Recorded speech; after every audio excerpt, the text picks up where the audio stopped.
சமூக ஆர்வலர் ஜகபர் அலி கொலை வழக்கில் கனிம வளத்துறை அதிகாரி காத்திருப்போர் பட்டியலுக்கு மாற்றப்பட்டுள்ளார்.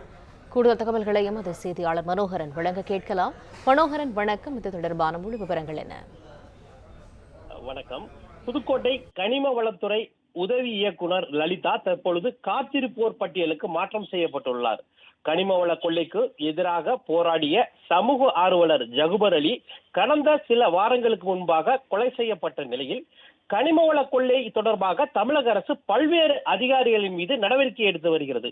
அதன் ஒரு பகுதியாக புதுக்கோட்டை மாவட்ட கனிம வளத்துறை உதவி இயக்குனர் லலிதா தற்பொழுது காத்திருப்போர் பட்டியலுக்கு மாற்றம் செய்யப்பட்டுள்ளார்.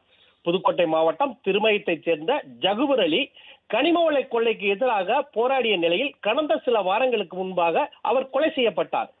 இந்த கொலை வழக்கு தற்பொழுது மிக தீவிரமாக நடைபெற்று வரும் நிலையில் தற்பொழுது தமிழக அரசு இந்த கனிம வள கொள்ளைக்கு சம்பந்தமான அதிகாரிகள் மீது நடவடிக்கை எடுத்து வருகிறது. அதன் ஒரு பகுதியாக புதுக்கோட்டை மாவட்ட கனிம வளத்துறை உதவி இயக்குனர் லலிதா தற்பொழுது காத்திருப்போர் பட்டியலுக்கு மாற்றம் செய்யப்பட்டுள்ளார்.